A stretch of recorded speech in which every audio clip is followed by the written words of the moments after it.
আমি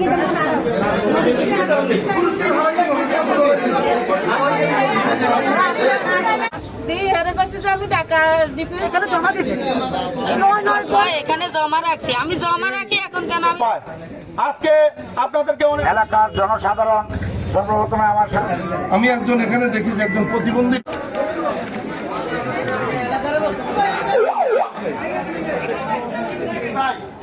আমরা এই ব্যাংকের প্রতারক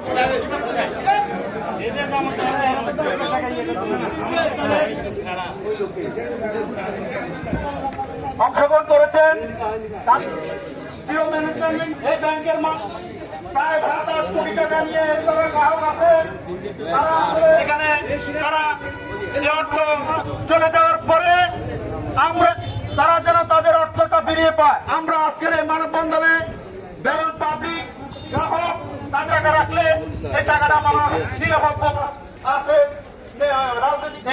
আজকের এই মানববন্ধন বিভিন্ন আপনারা আজকের এই মানববন্ধন বৃহস্পতিবার করছি, শনিবারে আসছেন, আসলে মেসেজ যাবে। আমার মোবাইলে কোনো মেসেজ যায় নাই, আমার ডিটেইলস জানে, সব কাজ করে দিছি। আমার অ্যাকাউন্টে শুধু আমার ডিটেইলস বাংলার কাগজটা দিছে, আমার কাগজটা দেয় নাই। মেসেজে জমা ঢুকি যাইব, জমা ঢুকি যাইব, অ্যাকাউন্টে ঢুকি যাইব। আপনি কোনো চিন্তা করিয়েন না, মেসেজ যাইব। আমার মোবাইলে কোনো মেসেজ যায় না, আমি 3 দিন আসছি।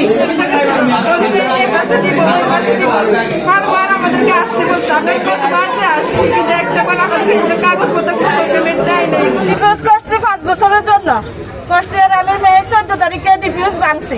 ভাঙি আমার ডিফিউজটা ইয়ে করছে, টাকা সবগুলো হিসাব করি রিয়াজের কাছে দিছি। দিয়ে হেরে করছি যে আমি টাকা ডিফিউজ ভাঙুম, ভাঙার পরে হে আমার 7 অ্যাকাউন্টে টাকা ঢুকে দিবে। আমি অ্যাকাউন্ট নম্বরও দিয়ে গেছি, আমার 1,38,000 টাকা আমার হে দিছে, 1,38,000 টাকা দিছে আমারে। আমি ডিফিউজে জমা দিয়ে ডিফিউজ ভাঙে দিয়ে অ্যাকাউন্টে 7 অ্যাকাউন্টে জমা দিব। জমা দিবার হে আমার তো সই নিছে, সিগনেচার নিছে, ফিঙ্গারপ্রিন্ট নিছে, নিয়ে আমার অ্যাকাউন্টে টাকাগুলো জমা দেয় না। আমি আসলে বৃহস্পতিবারে ভাঙছি, শনিবারে আসছি আর হে কাছে টাকা মেসেজ যাবে, আপু সমস্যা নাই, আনে মেসেজ চলে যাবে। তো আসছি আর ইয়ারে হে বলছে যে মেসেজ, আমি তো রিয়াজ ভাই আমার তো মোবাইলে মেসেজ যায় নাই, তো কয় মেসেজ যাবে আপু, আমি চিন্তা করি না। তো তাই না আমার ডকুমেন্টটা দেন, আমারে কয় ডকুমেন্ট লাগবে না, আপনি ইয়েতে মেসেজ চলে যাবে।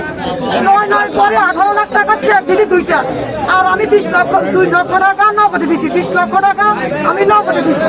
ব্যাংকের সিদ্ধান্ত এদের ব্যাপারে মামলা হবে, এই জন্য আমরা ব্যাংকের পক্ষ থেকে এদের প্রত্যেকের কাছ থেকে ইন্ডিভিজুয়ালি যার যার অভিযোগের ভিত্তিতে আবেদনপত্র নিচ্ছি, এবং এই আবেদনটি প্রত্যেকের নামে মামলা হবে। প্রত্যেকের পক্ষ থেকে মামলা দেওয়া হবে, এবং তাদের প্রয়োজনে তাদের মালামাল প্রয়োগ করে তাদের বাড়ি থেকে তার সহায় সম্পদ এগুলো জব্দ করে হলেও গ্রাহকের টাকা পরিশোধের ব্যাপারে আমাদের বদ্ধপরিত, এবং এই ব্যাপারে আমাদেরকে বিশেষভাবে দায়িত্ব দেওয়া হয়েছে। অভিযুক্ত গ্রাহকদের স্বাক্ষর নিয়ে তাদের অভিযোগপত্র মাধ্যমে দাখিল করবে। আমরা জানি ওনার ইতিপূর্বে 3জন ম্যানেজার ছিল, 2জন আমেরিকাতে আছে, একজন ব্রাজিল আছে, আরেকজন পলাতক। মূল মালিক যিনি উনি লক্ষ টাকা ব্যাংক থেকে উত্তোলন করে উনি টাকা সহ, এবং এতে করে অনেকের কাছ থেকে এখানে ওনার এজেন্টের মাধ্যমে ফিঙ্গারপ্রিন্ট নিছে, কিন্তু উনি ফিঙ্গারপ্রিন্ট নিতে বলে ওই টাকাটা নিয়ে এজেন্টে আসার কথা, কিন্তু এই ভুক্তভোগী গ্রাহকগুলো তাদের টাকাটা পায়নি, উনি টাকাটা নিয়ে উপার্জন করেছে, গ্রামে কষ্ট করে টাকা উপার্জন করেছে তাদের। আমি একজন এখানে দেখেছি একজন প্রতিবন্ধী লোক, তারও 4 লাখ টাকা আছে, প্রতিবন্ধী, তারও 4 লাখ টাকা। মা বোনদের অনেকের স্বামী বিদেশ থাকে, টাকা পাঠাইছে, এই এজেন্টে জমা দিয়েছে। সমস্ত ভুয়া মিথ্যা কাগজপত্র দিয়ে তারা টাকাটা আত্মসাৎ করে ফেলেছে। এখানে অনেকে আমাকে বলেছে, দুঃখ করে একজন বলছে যে প্রতিটা ইউনিয়নে জামাত এত গরু কোথা থেকে দিচ্ছে, সব এজেন্ট থেকে টাকা নিয়ে, এই সমস্ত জনগণের টাকা নিয়ে